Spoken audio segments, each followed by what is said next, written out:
We are going to talk about a very interesting, exciting and challenging topic today, which is the role of technology and how it's going to shape the future, both in emerging markets and by consequence, I suppose, in the field of international cooperation.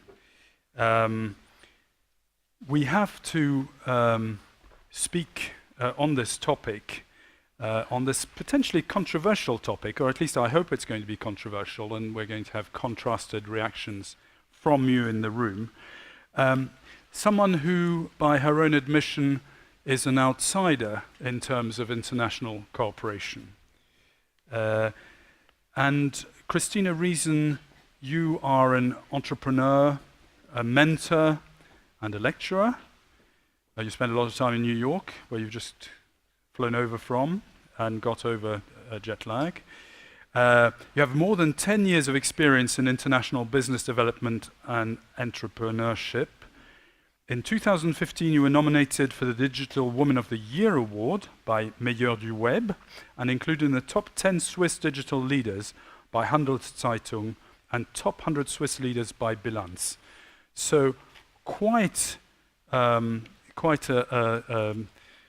impressive biography there. You describe yourself as an active supporter of the global startup ecosystem and a strong believer in the potential of human creative genius, powered by collaboration, now this is a big mouthful, across spatial, temporal, and cultural boundaries. It sounds very abstract, but you'll see when you listen to Christina, it's actually very concrete and very exciting, I think.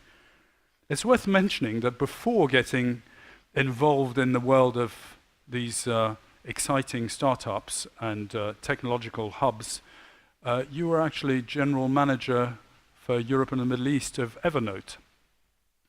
And it'll be interesting to hear you as well on the difference between apps that are meant for us in the West as consumers, maybe to synchronize our notes, our diaries, etc., and apps that are generated by hungry young developers, as you call them yourself, in countries that we think of as recipient countries here in the West. I believe that's the core of what you're going to talk to us about. And so we're looking forward very much to hearing you on that topic. Thank you very much, Christina Rees.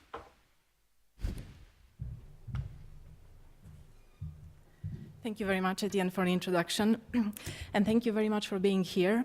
I'm very honored to be part of the event. I was attending the previous session, and I must say I'm very, very inspired and in admiration of people like yourselves who are so much involved in international cooperation. So I'm here today to share with you a few things on digital trends, and hopefully some interesting conversations will issue afterwards. Do you remember what you were doing on January 12, 2010? I don't. It must have been probably another ordinary day for me, spending it with my family. Yet for millions of people living in Haiti, that day changed everything. Now you must imagine a massive earthquake destroyed the lives of many. And beyond this tragedy, for us in the tech world, something truly magical happened. Within hours of the earthquake, a technology platform born in Kenya, Ushahidi, they were basically trying to map election violence in Kenya, decided that something needs to be done about this incredible, horrible situation in Haiti. So they've decided to take their technology and their platform and to use it for disaster relief. Within days, they were able to start mapping in ways unseen before, working with other companies. Google jumped in, Thomson Reuters, with the authorities, and the citizens using SMS technology. Within 1 or 2 weeks, you had this absolutely incredible platform being born, which in normal times it would take years to build. It was not perfect. It saved, though, the lives of many. It helped with aid work. And for us in the tech world, it showed that if we are coming together independently of where we are, it's possible to change things radically. The digital economy is coming of age. Especially here in the Western world, we are touched by it every day. We are so used to using our phones to just have instant access to whatever knowledge and whatever information we need. But there's much more than that. There's much more than mobility and cloud computing and big data. Technology is radically changing the world we live in. If you think today, emerging markets account for 60% of global GDP. This is what we hear.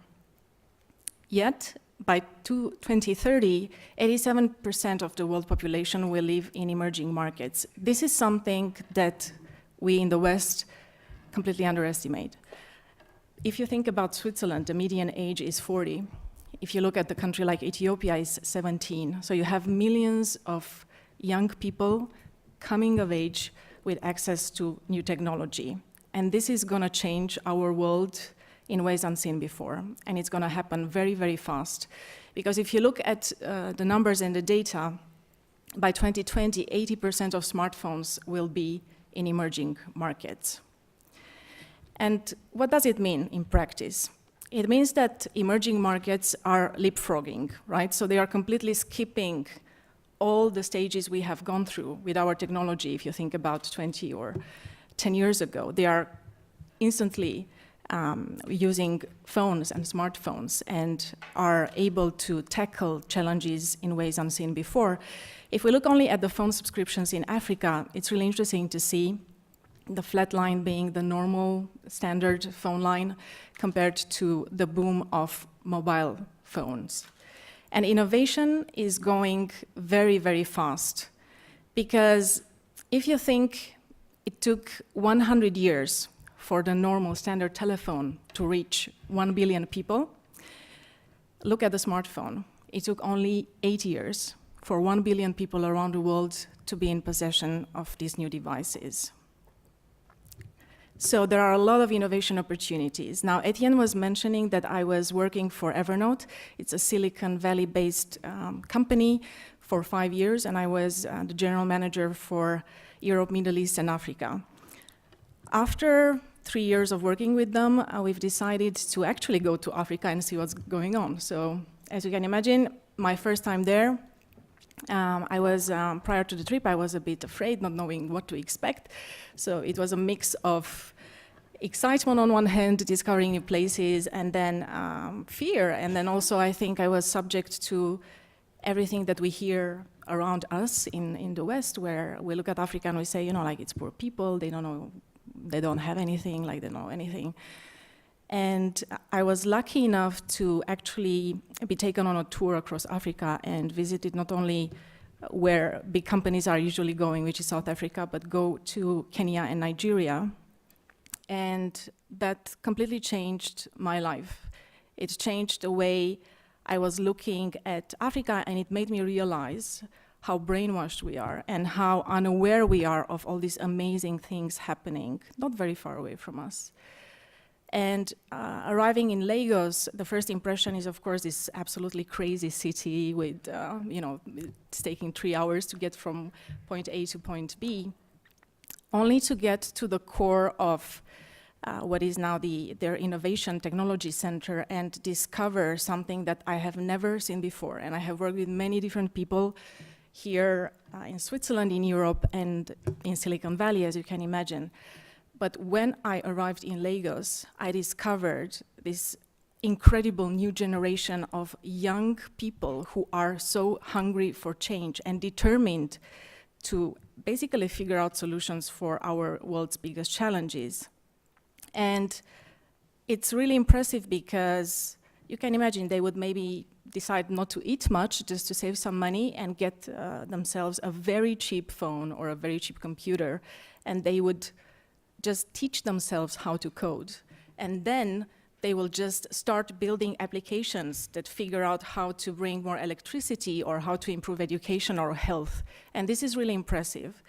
And referring again to what Etienne was saying before, especially in Silicon Valley when you go, it's like, okay, let's develop yet another app to take another picture of our coffee in the morning and share it with our friends, and then try to figure out a way to monetize it right away to millions of people. And it's really impressive to see how the sense of community is so very much developed there. And this made me realize that we have so much to learn from emerging markets. It made me realize that actually the new wave of innovation is not going to come from Silicon Valley. It's going to come from emerging markets. And I think it's our duty to become more aware and to become more informed of what is happening out there and to figure out ways to work together to make the world a better place. Now, for me, I was looking at ways to illustrate this energy I found in Africa. And one particular story you may have heard some years ago touched me. And I think it embodies really what is happening right now and what is to come. It is the story of a boy from Malawi. When he was 14, unfortunately, his family didn't have enough money to keep him in school, so he had to drop out. And he was living in a remote village. Somehow it happened that they have a very small library, and he found a book about windmills and wind energy. And he took that book home, and after reading and reading, he said, well, you know what, I'm gonna just try to build one windmill by myself. Imagine, like, no education. Of course, he was not an engineer or anything like that. It was just this really big desire to do something and to bring energy and hopefully water and so on to the village he was living in. And he couldn't just go out and start purchasing different parts to assemble them, so he had to basically just, wander around and try to find pieces of old tractors or just rubbish or old bicycles that he could just combine and try to make something out of it. And everybody around him said, okay, you're crazy, like, what are you doing? He never gave up, and his story is absolutely impressive. And I think that this is really gonna show us what is about to happen in the next years.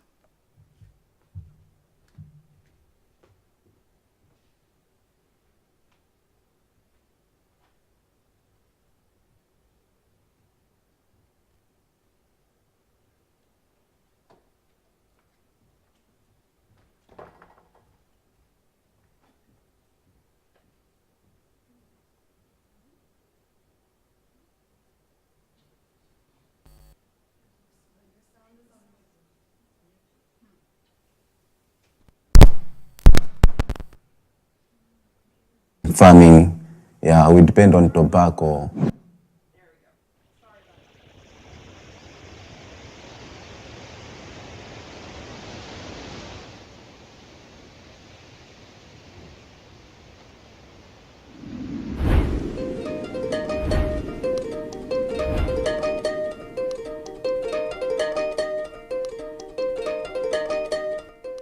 My name is William Kampamba, and I'm from Malawi. And the economy of Malawi, most of them will depend on farming. Yeah, we depend on tobacco. I'm 20 years old now. My village, I've got 60 families, and my family, we are about 20. I was dropped out because my parents have no money to pay me a school fees, and a school fees is $80. We have enough wind in Malawi, and I was thinking, what can I do to use that wind so that we can have something? That's why I decided to read some books about the windmills. The first time I saw a windmill in the book, they just come up with the pictures, but they didn't say anything what you can do to build that windmill so that you can generate electricity or you can pump water. You figured that out on your own? Yeah, I figured out on my own.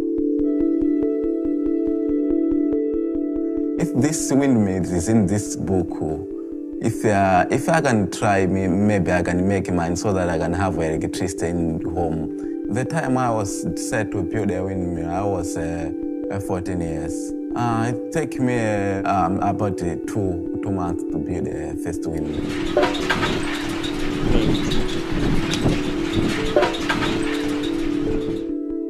They couldn't believe that I'll make something to generate electricity.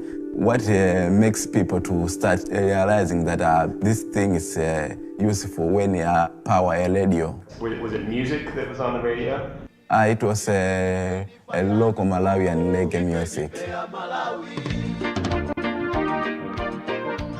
And most of the people, they didn't know what I'm doing. They thought that maybe I'm going mad and maybe I'm crazy. And I didn't see any much support on the first time. But after I've built a little windmill, when some people start realize that, oh, maybe this is the useful thing. Maybe you should help him. Yeah.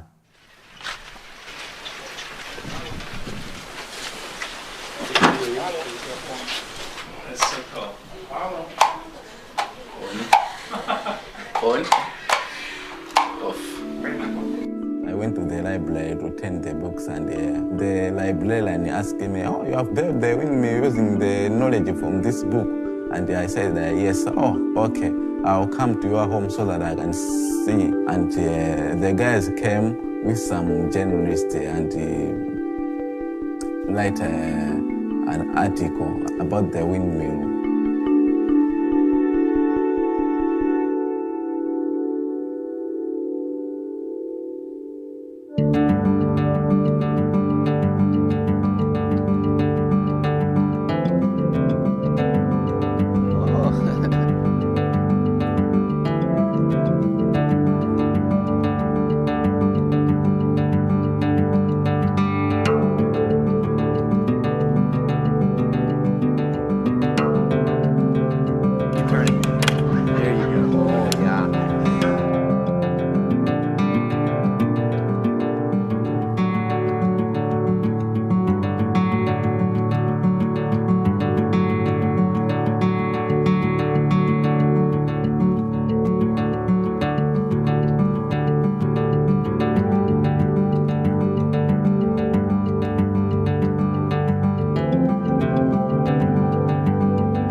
Machine that's like this? I took a tractor fan. Well, first off, when you see these enormous windmills, what are your first impressions? From a photograph in a textbook, William built a windmill. This is a story that should be shouted from the rooftops. My dream is to finish my education and in the future to start my own company about the windmills. Most of the people, they want technology, about the internet technology, but they cannot use the internet technology without electricity. That's what I'm planning to do, is to come up with the reliable electricity. Yeah, that's what I'm planning to do.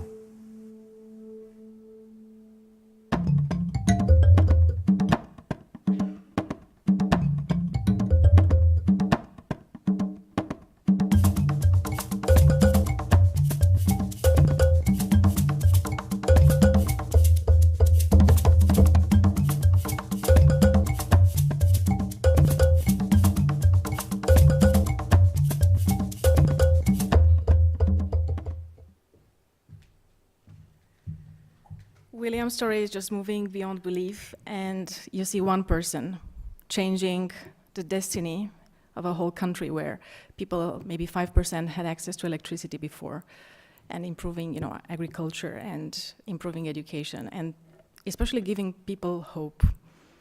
And technology is changing everything, as we've seen. Outside this room, we have displayed the Sustainable Development Goals.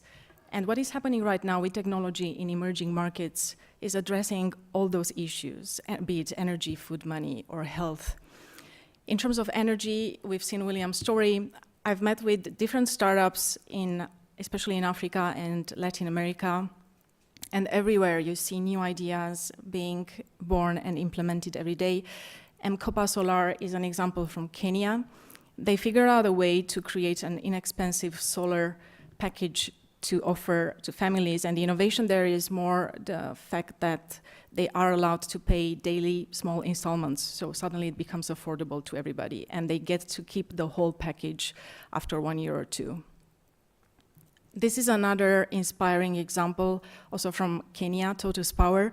They are using old electric car batteries to create energy. It's portable power, and they are used especially in schools, where you can imagine it's always very, very tricky to figure out ways, if you don't have sophisticated generators, how to make sure that while kids are in the classroom, you have what it takes. Agriculture. I cannot even begin to tell you what is going on in emerging markets when it comes to agriculture, because again, technology is not only social media or is not only mobile phones or applications. It has to do also with data and sensors. For example, aluminum greenhouse, they are using sensors helping farmers and making sure that more people are fed every day. Cabana Farms, very, very inspiring example from Botswana.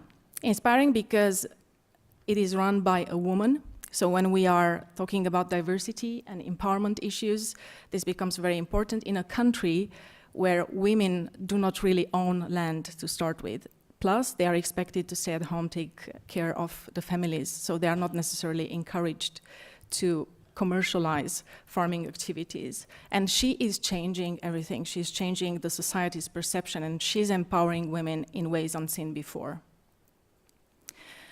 Again, M-Farm, another example from Kenya, where everything from the very planting of seeds to the actual taking them off to the market is supervised and optimized by technology.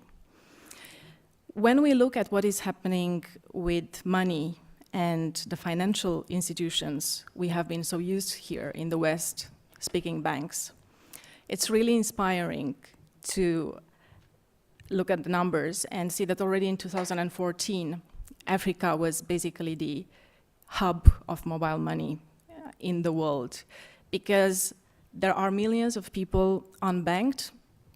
And speaking of leapfrogging, they don't need to actually be banked. So they are figuring out ways using SMS technology and new currencies in order to pay whatever they may be needing.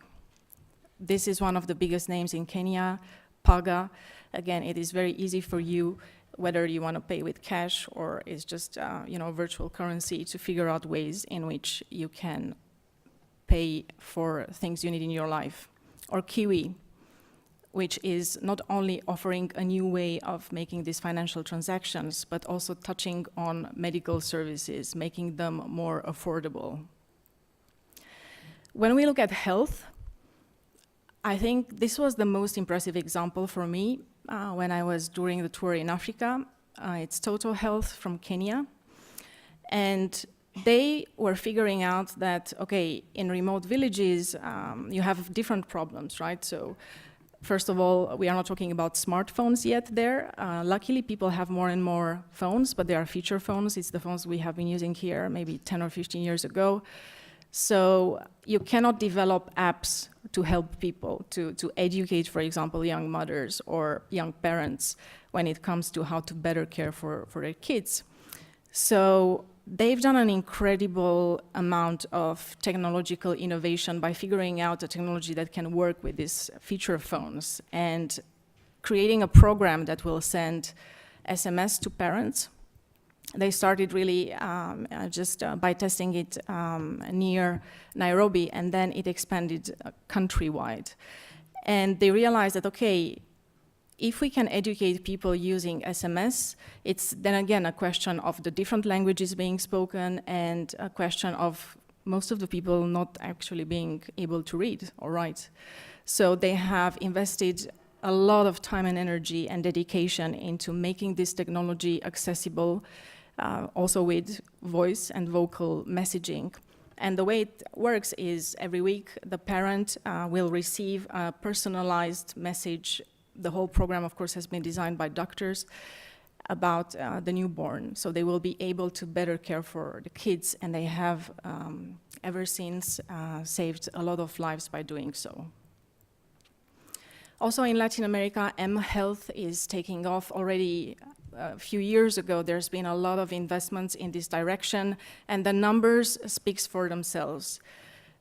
Tens of thousands of lives are saved every day thanks to technology, and it's really great to see that big companies like IBM are also taking the step and collaborating with the healthcare publishers on the ground to design better programs and to make healthcare more accessible to everybody. When we talk about digital technology, it's just the very beginning. If you think about it, even 10 years ago, it would have taken presidents of a country to actually have access to the same amount of technology any kid in India can access today. This is absolutely extraordinary. In technology, we are talking about exponential growth, meaning that it's gonna go even faster. Everything we've seen so far with mobile phones, social media, is only the very beginning. The next 5 to 10 years will radically change the way we see the world. And it's gonna be all about augmented and artificial intelligence and new devices and new technologies that are maybe a bit you may think that they are coming from a science fiction movie. It's gonna become reality. And many people are afraid because they fear technology is taking over. They fear that technology is gonna come and destroy our lives, it's gonna take away jobs. Because I am a technology enthusiast, I believe that there's never been a better time in the human history actually to take advantage of this amazing technology progress and to use it to create a better world for us. And this is where your work is so much needed. And this is where you need to do your part to be alert, to be in the know, to sense all these changes around us. You don't have to become a computer scientist, or you don't have to become a programmer or a developer, but it's really important that you understand, and it's really important that you see that the emerging markets are where innovation is really happening, because they are really close to the world's most pressing challenges. And speaking of the future, 2 weeks ago, I was in San Francisco attending a conference called The Next Economy. So it's all about how to design new business models in a world that shouldn't benefit only the lucky few, right? This is what capitalism has taught us. How can we move beyond? How can we make sure that actually we come together independently of countries, languages, backgrounds, and work together to figure out ways that will make our world as a whole a better place? And there are ways. And during this conference, I had the privilege to meet one of the startups who are going in this direction. And because I am an idealist and a tech enthusiast, and I strongly believe in the power of human goodness, I think this is what the future will look like.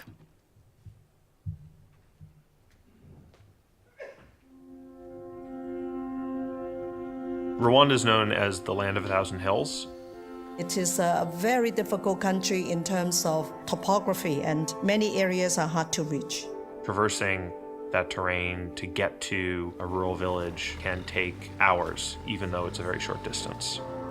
Today, if a mother is giving birth and suffers from postpartum hemorrhaging, her life is dependent on getting a blood transfusion. There are many different types of blood types. They have a limited shelf life. And the challenge is when you need blood, you need it immediately. But it is unpredictable which geography that will occur in. Hospitals that are in more remote areas can have a very hard time getting enough reliably supplied blood. The time to order and get the supplies by truck is just too late. There's no way that we can overcome the time that it takes to get anywhere during the rainy season. And people would say, okay, during the rainy season, we're just not going to make it. The best case scenario, it would take at least 4 hours. But with Zipline, we are looking at cutting that 4 hours to something like 15 minutes. It is a team of Rwandese who came together with Zipline to groom the project and to make it happen in Rwanda. Their ultimate vision is to put each and every one of those 11 million citizens within a 15 to 35-minute delivery of any essential medical product that they could need. And that's a revolutionary idea for any country in the world. The use of drones to deliver life-saving medical products can overcome the lack of road infrastructure. We need to let our imagination soar. When you have a commodity, rare in supply, that might be an unusual blood type or something like a rabies vaccine, and you need it immediately, the idea that we could use a drone to be able to deliver this to the country is absolutely brilliant. There's nothing else that could do that in that way. It is like we will no longer go around the hills, but we fly over the hills. We've pulled together a team from places like Boeing, SpaceX, Google, Lockheed Martin. And it's an honor for Zipline to partner with the government of Rwanda. We place a hub next to an existing medical warehouse, and it instantly enables that warehouse to make hundreds of deliveries per day to any location within range. The doctor sends us their order by text, by phone call, whatever's convenient. Somebody identifies the need and then prepares the package, puts it on the drone. Then we take that vehicle and we put it through pre-flight tests. It's launched, it flies automatically out to the clinic. The path has been already calculated, it's in the computer. And then they'll receive a text message saying, Zip is 2 minutes away, please walk outside. It drops the packet, somebody goes and collects it. It turns around, it flies home, and then we get it ready for the next delivery. Our service not only makes it possible, but also affordable for countries to deliver reliable access to essential medicines for all of their citizens. What we are looking forward to see here is saving lives. This isn't a small step forward. This is a transformational change to how we provide medical care to people across the world.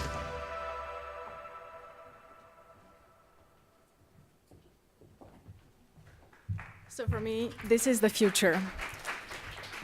Again, it's not about figuring out how to build roads, who needs roads when we can have drones or other amazing new technology helping us accomplishing what we need to do. And then Zipline is a beautiful example of just an amazing collaboration between governments, different organizations, and this is really the future.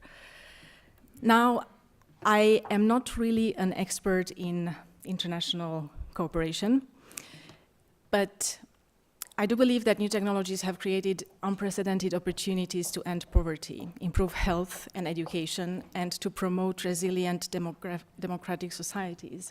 I strongly believe that the work you're doing is going to be influenced in a really good way by technology. As you were saying in the examples I've shown before, emerging markets are not poor countries. They are vibrant entrepreneurial hubs. There is a lot that we need to learn from them. It is really our duty. It would be a missed opportunity if we would close ourselves in our world and our silos and decide that this is really, just poor people who don't know what they are doing. The rising entrepreneurial ecosystem is really key to increasing productivity in emerging markets, because you've seen also in the example of William, after he turned out to be a very successful entrepreneur, and he was this rock star traveling around the world giving speeches and being paid for that. He didn't just quit. He didn't just retire on an island.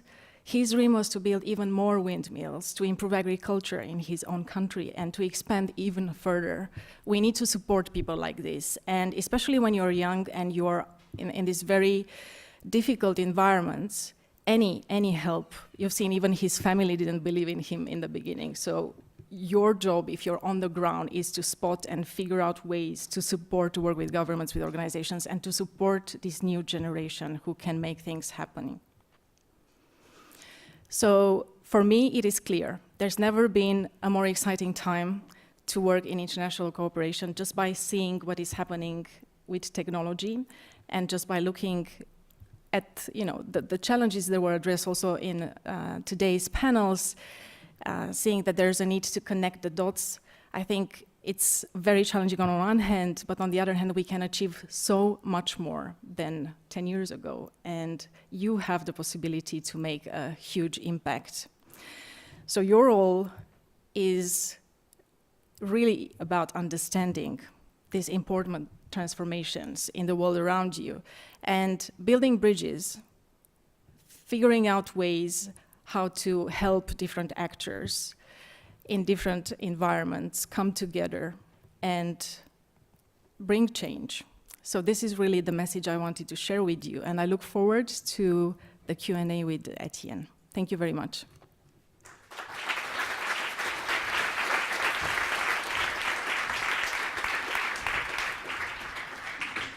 Christina, thank you very much for that thought-provoking presentation and that peep into the future and many different facets of the future some of us at least maybe hadn't thought about.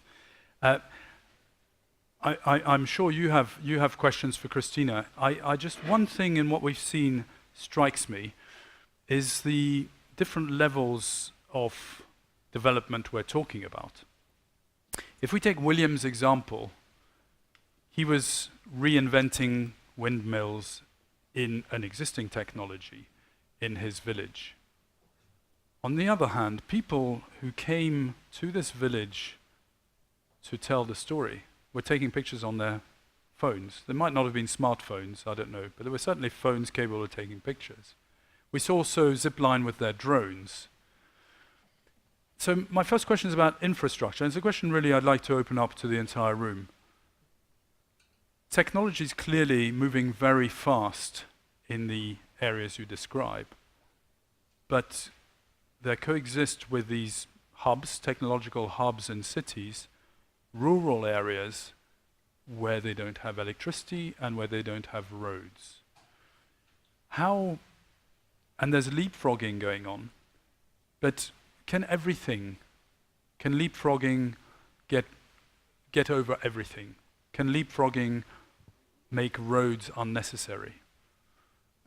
And if some of you in this room have experience to share on this, I'd very much like to hear from you and your reactions about what we've seen, to open up the debate about technology and how it will change the future. Any questions from the room? I think you're itching to ask a question. Go ahead. Thank you. My name is Paul Kakaire. I'm living in Zug, but originally from Uganda. I actually just want to, I have to laugh about it. My grandmother died last year. She was 105. She's been able to transfer money between my mother, her daughter, and herself, and me, via mobile phone for the last 10 years. That's very new in Switzerland. And she lives about 800 kilometers away from my mother, where she's been living. And for me, it's quite amazing to see that roads, there's a construction project going on between Imbara and Kampala for years. If my grandmother needed a hospital, she would take a day. But she could just SMS money from a little muddy hut, one of the hills in Imbara, between herself and my mother. And that is something that's just been introduced in Switzerland a few months ago. My question to you, Christina, is there any logic behind this, that the Western world has taken so much time to realize that actually, sometimes I think it's more on a protective aspect of economy or the capitalism, something that actually we don't need Silicon Valley in Africa to establish. So you're from the Silicon Valley and all these big IT hubs. Do you think there's an idea or a concept or a cartel on the Western side of the economy that has actually been creating barriers to have this technology actually further advanced in the emerging countries? Thank you. Yeah, so what you observe, especially when you're moving in between different worlds, is that here in the West, we have been just, getting into a comfortable state. So why change if it's working? Like, why worry? Like, why, you get up in the morning, you have what it takes, like you just, quietly commute to your work, you get a nice salary, and then your main worry is maybe what to cook and so on, right? Where when you're there, again, you're really confronted with the realities of not having electricity, right?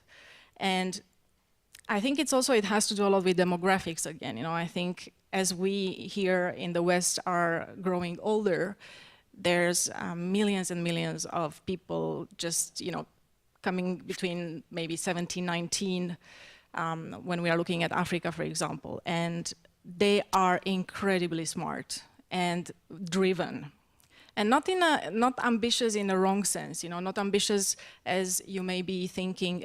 They just try to figure out ways to make money and to just spend it all on whatever. They are really hungry to have an impact. And this is really what struck me the most when I was there, like how dedicated they are to make things work, not for themselves, but for the community. Of course, technology cannot solve everything. Of course, the main challenges related to infrastructure are not easily solvable with technology. There's a lot that needs to happen in terms of policy, of partnerships, as we all know. So there's not an easy way. But this being said, again, when you look at mobile money, as you were saying, it is really amazing to see how we got used to a system, and because we are used to it, it seems just like the thing to use, because why shouldn't you put your money in a bank? You wouldn't put your money under your pillow, right? Like people used to do 100 years ago. So of course you use banks. But of course you're not thinking further. Whereas there, of course, if you cannot possibly afford to have your money in a bank, and you need to figure out ways, as you were saying, like you need to transfer some money for a family member, then why not use what everybody seems to have these days, which is the phone, right? So I think when we spoke earlier, and I think this chimes in with the question you're asking, you were mentioning the fact that there is a barrier in the sense that we are not informed enough about the creativity that is happening in these hubs, for instance, in Africa, where there's a lot going on that's underreported here. That's the fault of us journalists, amongst others, but it's underreported, and there's a bubbling creativity where they have invented things that we're only just discovering here, and we just don't know about it. And I wonder whether anyone else has the same experience in this room of coming across this amazing inventiveness that perhaps is not known about, which poses problems for the relationship between expatriates going into the field as parts of development programs, coming across their peers, people who might be more tech savvy than they are, and maybe not being prepared for that. Any experiences to share on this in the room? Or any questions relating to it? You're thinking of asking a question, very good.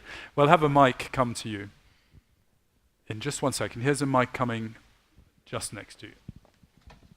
Thanks, Adrian Marty, based in Jerusalem. I work a lot with impact finance with the question. I think the question is, for many of you here, I also working for Sanfo, is it needed for expats to go to the field? Maybe yes, in some humanitarian, but for the long-term development, is it more a partnership which is maybe linked in with your private money, maybe investing in some of these companies? There's over $6 billion at the moment, increasing every year, going into impact finance, trying to use your savings as well to actually make a difference, to invest in some of these young people from different countries. So I think it's maybe a new partnership. And we had this session today to also make you think, is it just working in development cooperation, or are there other ways of partnering? So I think that's the idea. And I see it all the time in the field and where I'm working, that there's exciting people, opportunities, and in partnership, and maybe working out of the old system, we work as an expatriate in the field, there's other ways of actually getting involved. This is such a great point, indeed, because again, they need a lot of support. And for us, you know, even if you've seen, like, it would have taken $80 for William to continue his education, you know, it's just like heartbreaking, right? I mean, in the end, luckily, he turned out to be this amazing entrepreneur and everything worked out well. But for many others, it just doesn't happen because they do not have the basic resources to just get things going, even though they may have a good idea, a great team. There's just not the resources needed to get things started. There's also this question of, you I think are familiar with tech hubs in capitals. There's a question of what happens outside the capital and how that knowledge is transferred internally within the countries concerned. I don't know if there's a role for expats and outsiders there or not. Any other questions on this that you'd like to ask, perhaps on how technology is going to change the approach? And we've heard about the financial way, but how technology is actually going to change work on the ground. Any ideas on that, or thoughts, or insights? Yes, please. A mic is coming to you. Yep. Okay, so my main question is about India and China. How is going to change the life of people if technology is going to take their jobs? Because it's about it. So. Well, I think when we talk about technology taking away jobs, it's a problem for everybody everywhere, right? So everybody living even here in Switzerland is afraid that, you know, if everything will be automated with technology, then what will people do? Now, the good thing is that when you look at the numbers, this is not actually happening. Of course, jobs are disappearing, but new jobs are creating. If you think about, you know, jobs like, name it, community manager, that wouldn't have existed 20 years ago. So on my side, I am pretty optimistic that, again, this is not going to be the main issue. But again, technology cannot think for us. It cannot design meaningful policies for us. So it's really all about the people. And this is where it's becoming so important to figure out new ways to work with those in charge of designing policies, of making sure that, you know, we are not leaving anybody behind. Technology can do as much. And of course, there are always dangers, because even when we look here, we may think, okay, but you know, Africa is like exposed to the danger of going to the internet via Facebook. Well, how about us here using Google every day? Do we know what Google actually does? Right, so I think the freedom of internet, the freedom of the humans in general, and everything related to it will always be a challenge. It's not guaranteed. We need to think about it. We have to fight for it. We have to come together to figure out ways.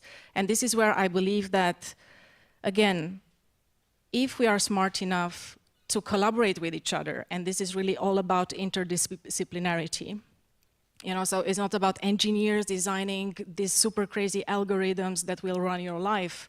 It's about, again, coming together as engineers, as policymakers, as whatever your job may be, and figuring out what makes sense for us in general, as, again, you know, living on this planet, and using technology to design a better world. And looking at examples like Zipline, and there are many like them around the world, I feel optimistic that this is where we are going, but it is not a given.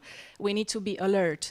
But this is where we need to get involved, because if we are not aware, of course, you know, companies like Google can just decide to, you know, bring in and monitor and do whatever they want for 20 years, and then when we wake up, it's too late. You know, so we need to stay alert to understand what's going on. We're not going to open up this huge can of worms of Google.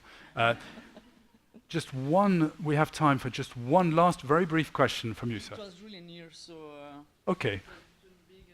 That's very generous to give up your right to ask a question. It helps us with the timing. We'll get back to Swiss timing now. I'm on strict instructions to do so. So, thank you very much indeed, Christina, for this Thank you very much. Thought-provoking. And again, chapeau to all of you for the amazing work you're doing. I'm incredibly, again, impressed, and I admire very much. So keep on going and keep on making the world a better place. Thank you very much. Hi.